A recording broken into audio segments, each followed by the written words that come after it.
Hello everyone. AmyR here with Prairie Paper and Ink. Welcome back to my face and my card making space. And the unboxing and card making with the Simon Says Stamp October 2025 card kit.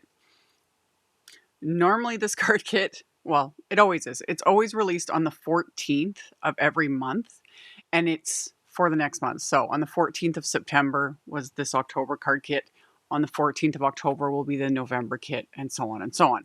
They release it on the 14th, and then people can choose to order it as a kit. If you're subscribed, you get it. There's like perks for the subscribers, everything. I'll have a link to all that stuff.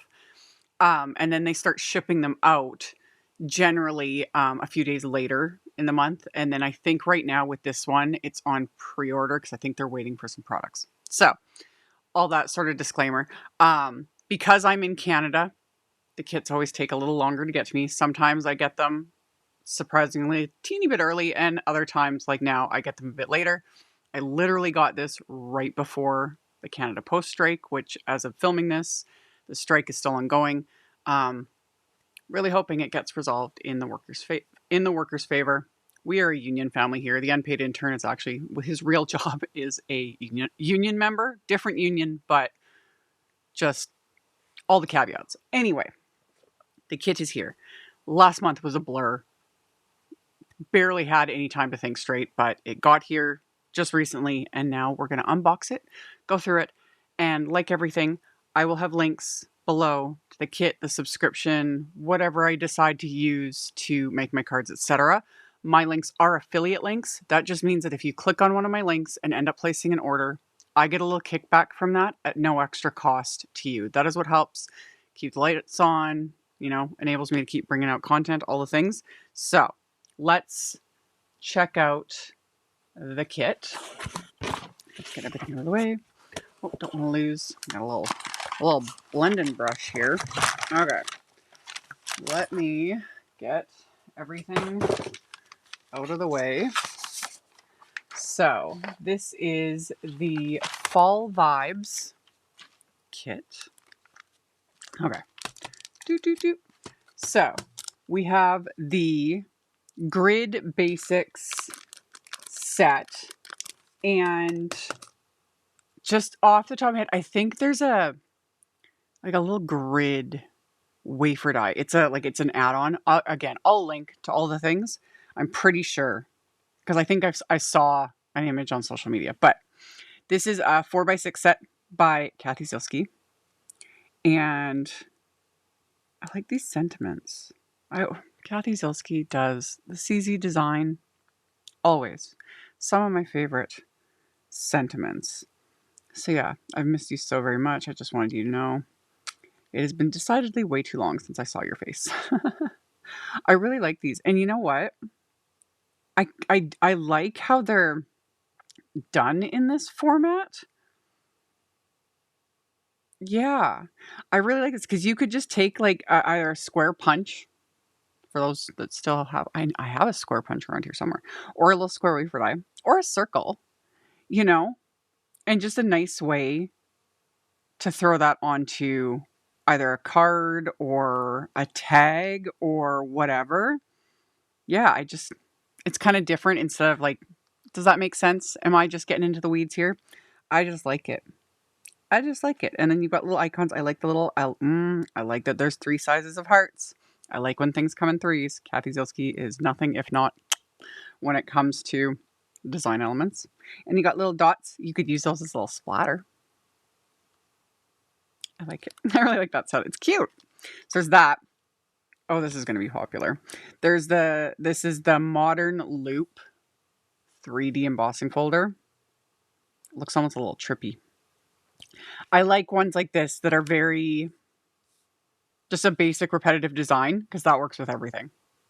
Great for backgrounds, great to play around with, I like that. Okay, so you get that embossing folder.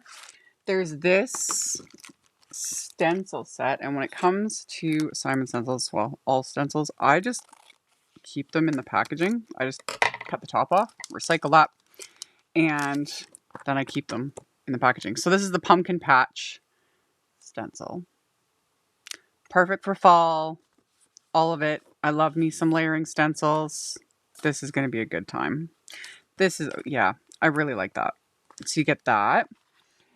Candy, of course. And I love when it is matchy. It doesn't matter, no. But for whatever reason, I'm always like, ooh, it matches. Okay, so there's that.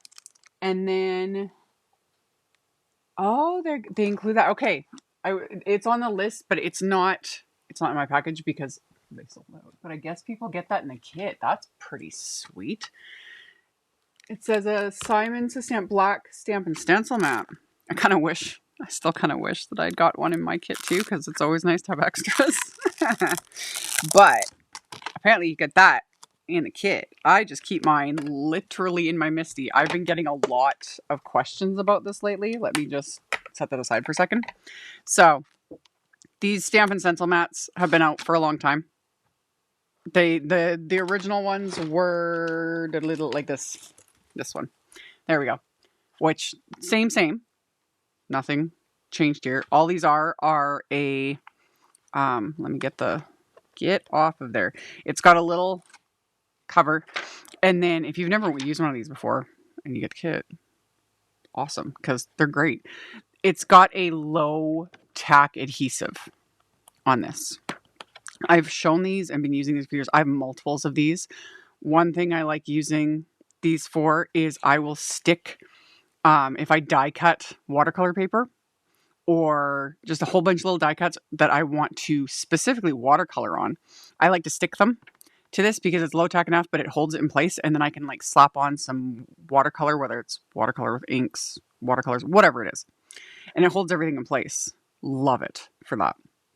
And then I just rinse these underwater, regardless of which brand. Like Bruce Monroe makes these for Simon Says Stamp, etc. Regardless of the brand, do not scrub these with soap and water. Just don't. I just take mine to the sink and I just rinse it underwater, and then I prop it up and I let it air dry. And then it retains its stick. Because if you scrub at it, you will scrape off and scrub off that stick. And then when I'm not using it, this little acetate piece I always keep, and I just like that. And then, yeah, like I said, I have multiples of these, and they get grungy after a while. That's fine.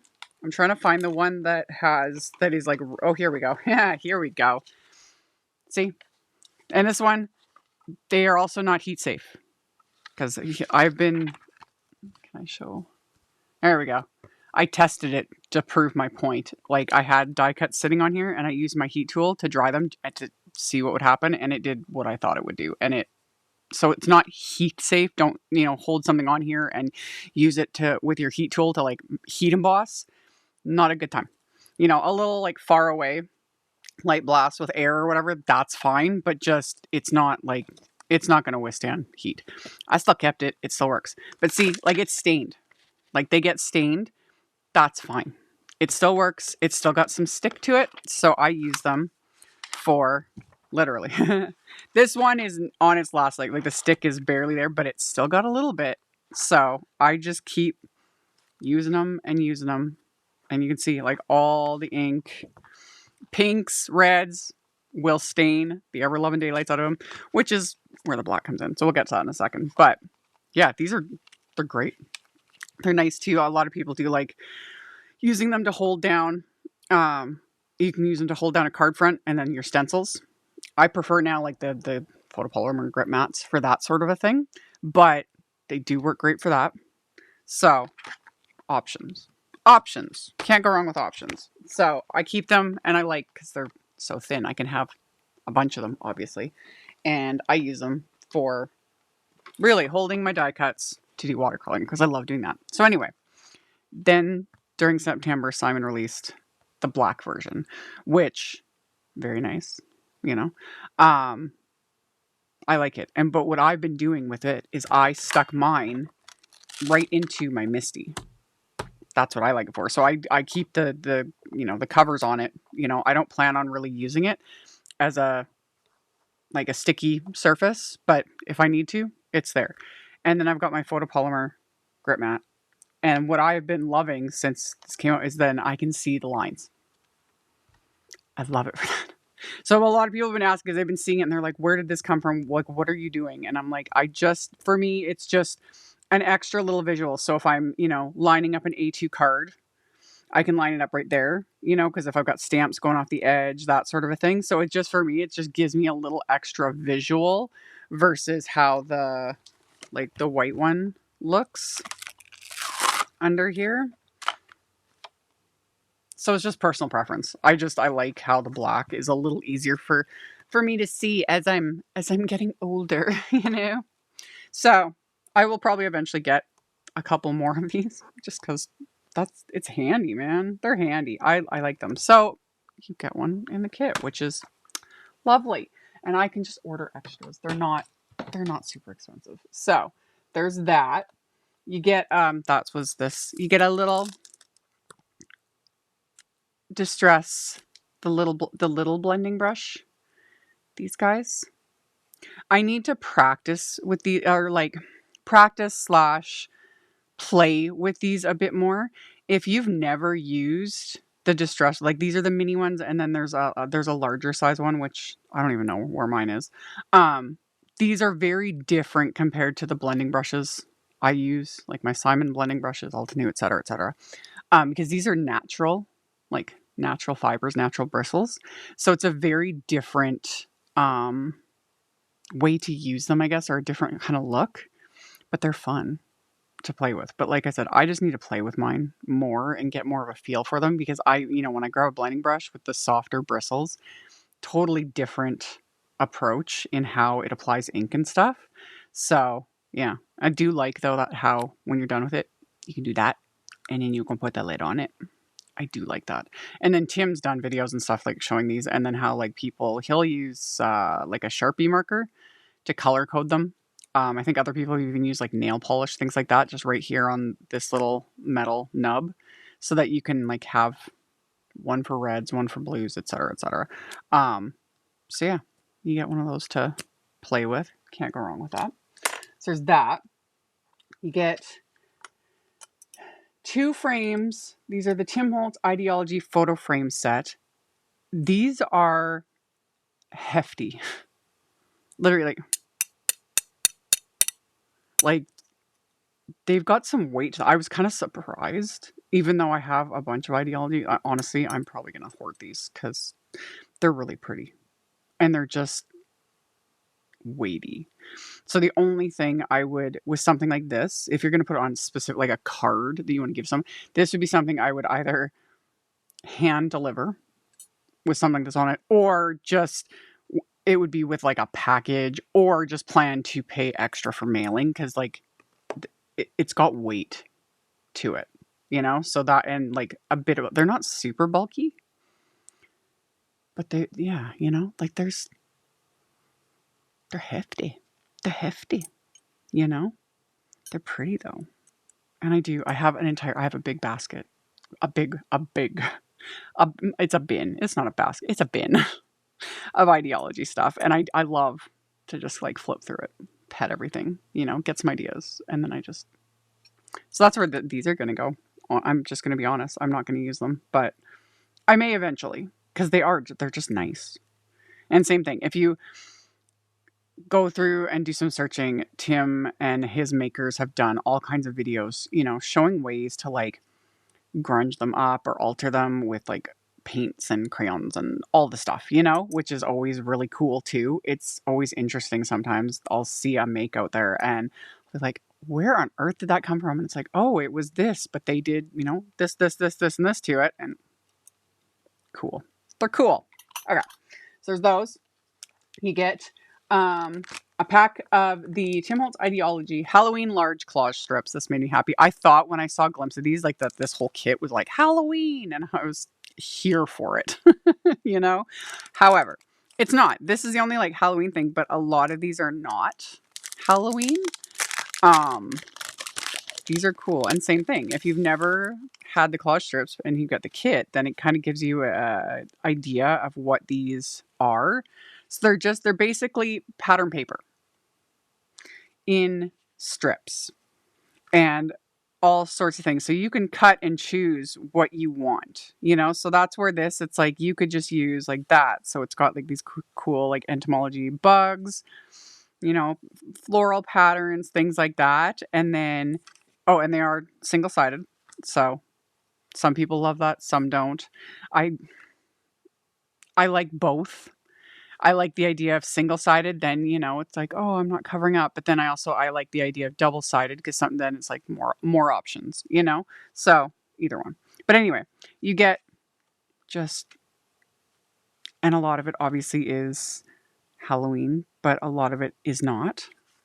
So, I like them. And these I'm most likely gonna hoard too. Let's just be honest. Let's just be honest. Like, ooh, I like that floral. See? Like, some of this you could just cut down and it has nothing to do with like Halloween. So I do like the Halloween stuff though. Like these are fun. These are a lot of fun. You know?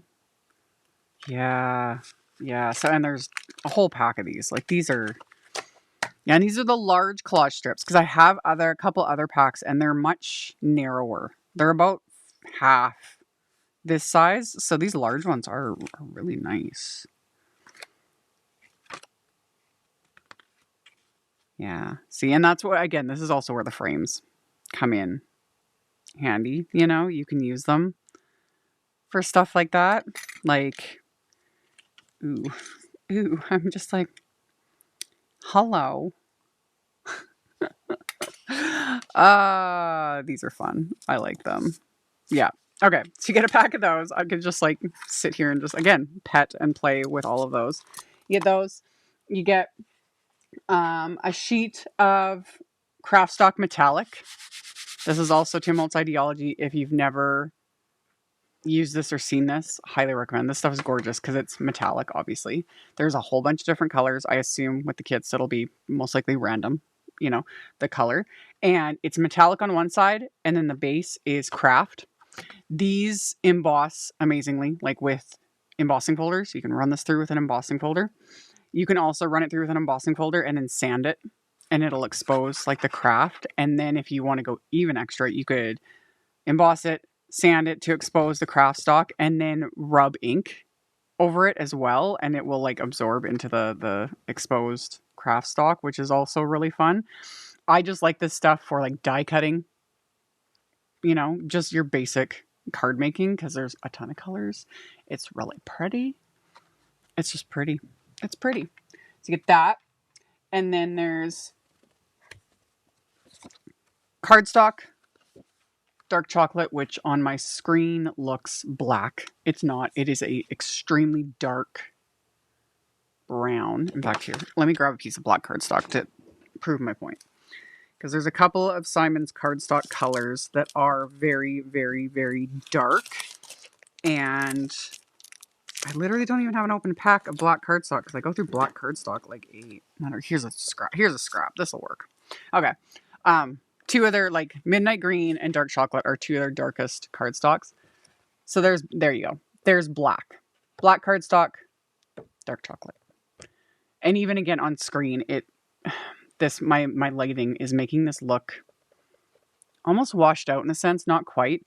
In real life, it is very obviously just a very deep, very dark brown. This is the darkest brown cardstock in all of the stuff I've seen over 20 years. It's really pretty in real life. My camera, or at least my screen that I'm recording on right now, is making it look weird, and I'm kind of annoyed because this is one of my favorite cardstocks. So, dark chocolate, Creamsicle, love it, and Ivory, which again, also my screen is making it look. Also, doesn't help that's a part of it. The metallic, when it's reflecting, makes my camera go crazy, so that's on me. Anyway, Ivory is also a really pretty. It's not too creamy or yellow. You know, it's just a really pretty, again, let me grab a piece of white cardstock and this will There we go. Here's and my phone's going off. Everything's going nuts. Okay. But yeah, so there's white cardstock and then Ivory. So this is another favorite of mine. It's just a nice neutral. You know, sometimes when I don't want to have stark white, but I don't want like yellowy cream, like, you know, that sort of a shade, I use Ivory a lot. I really like this one. So you get those. It's always nice to have cardstock. And I think that's everything. Just want to double check. That would come in the kit. Yes. And then, like I said, if there's any little add-ons or things like that, I will link to them with all the other things so you can check them out if you're interested. And then just keep watching. And with the magic of video editing, I can splice things together and then we're going to make something. So I will be back in literally a second.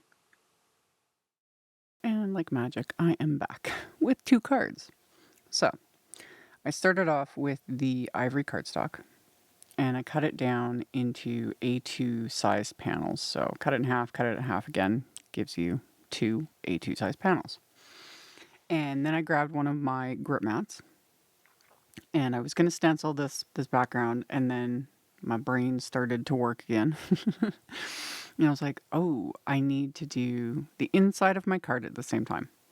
So I decided to make my card bases out of Ivory cardstock as well. So cut down another just sheet of cardstock, cut it in half lengthwise, and then scored it. So I've got a top folding A2 card, so 4 1/4 by 5.5 inches. And I put my Post-it tape at the top, but I end up changing my mind and I don't need that. Because usually I put the Post-it tape right at the score line, and that just prevents me from getting any ink past the score line. Keeps everything a little cleaner. Because what I normally would do is I would stencil this layer on what will be the card front, and then I move the stencil over to the inside. And then just use whatever's left over on my brush, you know, whatever's left over on the stencil, and just do a lighter layer on the inside of the card. So it's not as intense, it's a lot lighter, and then it makes it easier to write over. That's normally what I do. But with this stencil set, I noticed I was like, ooh, I could just selectively ink up only like the bottom portion of all of this. And this will make sense as I, get to the end of it. But just have the pumpkins along the bottom of the inside of the card. So I don't need the Post-it tape, and I'm not doing the whole inside of the card with it. So because there's 3 stencils, so three layers of pumpkins, I went with just 3 shades of orange ink, and I'm just using Simon's ink here, and I started with Melon because that was my lightest shade, and I'm just using one blending brush, so I'm just going lightest to darkest. So that first layer was Melon, the second layer is Cantaloupe, and it lines up super easily, like everything just kind of makes sense, So you can just kind of tell like where the grooves, I guess. The grooves between the pumpkins are. I don't know how else to explain it, y'all. It doesn't help also that it's late and I'm tired and my brain is like, just no. What are words?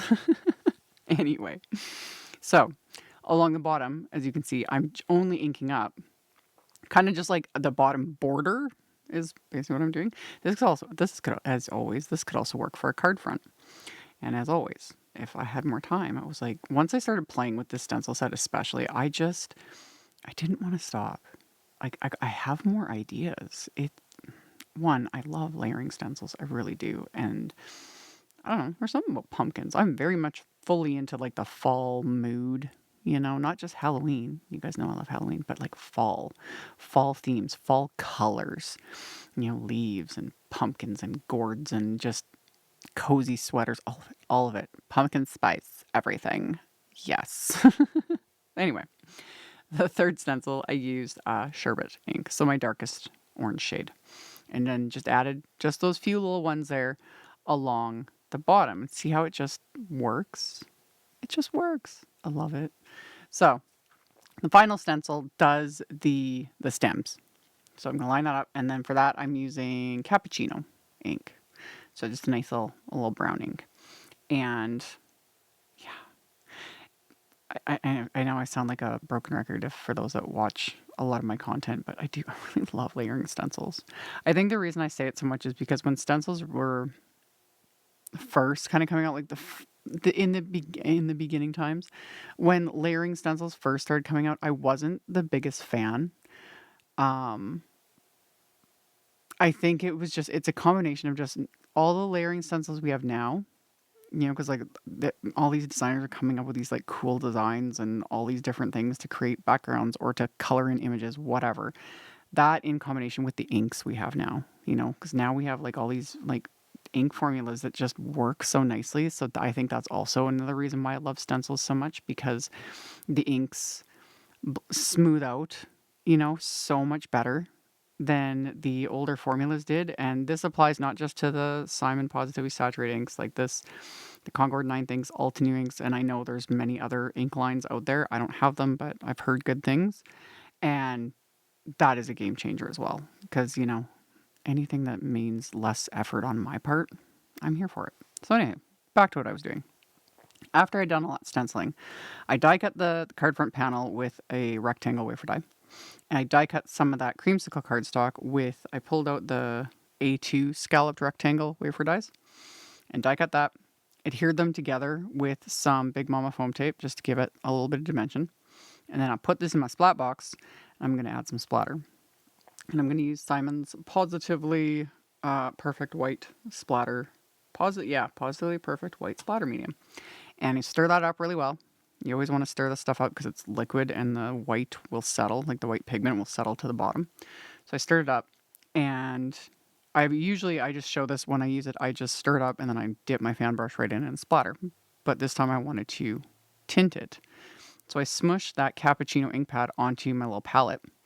I'd stirred up the splatter and then just dropped a bunch of that onto there and then stirred that all together with my fan brush. And I got very little splatter, like little as in like little tiny dots. And I mention that because a lot of people have been asking me about splatter in the recent month or two.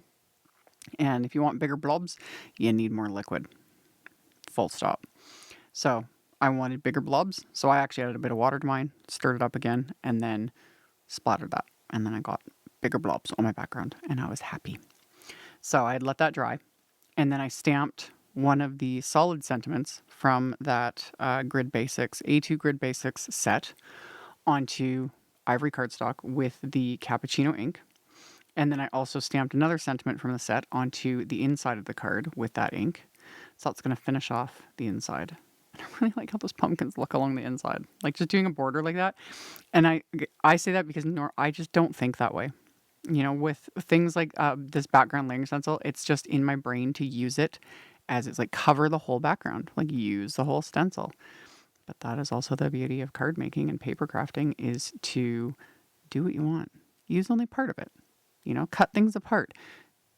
Do what works for you. You know, it's fun. So I trimmed the sentiment out with a paper trimmer. And then I also trimmed some of that dark chocolate cardstock, just slightly bigger, to frame it up. And then I pulled out some thread. I'm going to put some Big Mama foam tape on the back of the sentiment. And then I pulled out some thread. I do not have a link for this because this is like Tim Holtz thread. I bought this a million years ago. Any thread's going to work. It doesn't matter. But yeah, I've got this little pack of like Tim Holtz thread. And I just keep it with all my twine and things like that. But any thread will work. And those that have been around long enough will know the whole thread nest thing. This became like it started in scrapbooking. And I remember being fascinated by it because, you know, it's just an interesting little element. And you just wrap thread around your hand, do it however you want. And then to adhere it, I just took the backing off the foam tape on the back of the sentiment and then pressed that in. And that's going to hold my little thread nest. And it's just a cute little embellishment. It works really nice too with like metallic threads. Shown that over the years as well. But yeah, some brown thread. Just basic brown thread. It just gives it that little extra something without adding like bulk or anything, really. So I adhered that, and then I adhered the card front to the card base, and that finished off the first card. Now for the second card, I'm kind of being repetitive. Two pieces, like a piece of ivory cardstock, that other card front that I cut at the beginning, and the other card base, and then the stencil set. And this time though, I'm starting with, I'd cleaned off my stencils, and I'm starting with Cantaloupe, which was the medium orange shade here. So completely covering the card front panel, and then only doing that little bottom row, basically, on the inside. But this time I'm switching up the colors. So I started with Cantaloupe, and now I'm going in with Cabbage ink. And even something as simple as this, just changing up your colors, regardless of whether you're doing stencils or you're coloring in florals or you're ink blending just an ombre background. If you have the time or you just want to revisit it or whatever, just change up the colors. You don't have to always reinvent the wheel. You don't always have to do something like completely different and change the world with the card making. And I say that as a content creator, that does this as a job. Sometimes I do this to myself a lot, overthinking it and like, I need to like blow everyone's minds and like show you guys something you've never seen before. And then I have to remind myself that one, I'm not that brilliant. And I don't come up with, brilliant ideas every single time. And sometimes just keep it simple and enjoy the process. So I just changed the colors and this was entertaining. And again, I need to come back to the stencil because then I was like thinking about other colors or going with very non-traditional colors. Like do it in pinks. Why not? Purples, whatever. It's fun. And I like this. I really like just the different look I got by just changing the colors. So with this one, it was the cantaloupe, cabbage, the cappuccino, the brown ink for the pumpkins. And then for the stems, I used mocha, and just that color change. And it was like, oh, this is fun. And then don't even get me started with pastes. Oh, I was thinking about it. I was like, oh, these could be really fun with like metallic pastes. Hello. Anyway, one thing at a time. So this is what I started with. And then to switch it up a little bit, I took some of the dark chocolate cardstock. I lightly misted it with water. This helps with softening the paper fibers. You don't need to like soak the cardstock, but misting it a little bit, especially if you find that if whatever embossing folder you're using, it doesn't specifically have to be the Simon 3D ones, but if you find that when you run it through your machine and the cardstock is cracking, add a little bit of like mist it lightly with water and then run it through because that softens those paper fibers and then that gives you a better embossed impression. And that also helps even if you're not getting cracking, but if you find that you're not getting a very good impression, try that as well to mist the cardstock. And then you also might need to fiddle with like your shims, things like that to get enough pressure. But misting it usually is all you need. So I'd lightly misted it. I ran it through. I let it dry because if you have misted it, whether it's this or watercolor or anything, if the cardstock is wet at all, let it fully dry before you do any cutting or die cutting or anything like that. Because again, if those paper fibers are soft, if you go to die cut it or anything, that's where you can things might start shredding and not cutting properly because the paper fibers are still damp. So let them dry. That's what I did. And then I trimmed it out with my paper trimmer. And then to adhere it to my card front, I used some just strong double-sided adhesive. Could also use liquid glue. I just decided, I was like, let's just use this. I've got a roll of double-sided adhesive. So that way it completely covered the card front. So that was adhered into place. The background that I had stenciled, I trimmed that down with rectangle wafer die. And then I stamped one of the sentiments with that mocha ink. And then I cut another frame with the A2 scallop rectangle, one of those wafer dies from the Creamsicle cardstock. And I also just cut a piece of the Creamsicle cardstock to go behind the stencil layer just to build just a smidge of dimension without using the foam tape because I still put foam tape behind that scallop layer to adhere to the card front. You could do 2 layers of foam tape between, one between each layer if you wanted, but I didn't want to do that. I just put that little cardstock layer, again, just a smidge of dimension, nothing crazy. And then once all this was adhered, I'm going to add splatter again. I'm going to customize it again. This time I added artichoke ink, which is darker than the cabbage ink, to my palette. Added the Pawsitively Perfect white splatter. Stir that up. And then remembered to put the stamp that I used for the sentiment that I made sure was clean, because you always want to make sure it's clean. And I put that in place to mask where the sentiment was, so that I could add my splatter and not get splatter on top of the sentiment, especially a little detailed, delicate sentiment like that. Don't want to get splatter on it because you don't want to end up obscuring what it's supposed to say. So then after I'd splattered, I just removed the stamp, wiped the stamp off, and we're good to go. So I let everything dry, and that finished off these cards. So just fun, very fall. I got more ideas for the stencil set. I love it. And like I said, I'll have links to all the things in the description box below. As always, thank you all so very much for hanging out with me, for thumbs upping and commenting. It helps a lot. I very much appreciate it. And I'll see you all very soon in the next video. Bye. Thank you so much to my amazing Patreon supporters. For anyone that might be interested in joining my Patreon community and supporting me, the link to my Patreon is in the description box below the video. For everyone else, as always, thank you all so much for taking the time to watch my videos, for thumbs upping, commenting, subscribe if you haven't, I'd love to have you. And here's a couple other videos for you to check out in case you missed them. Bye!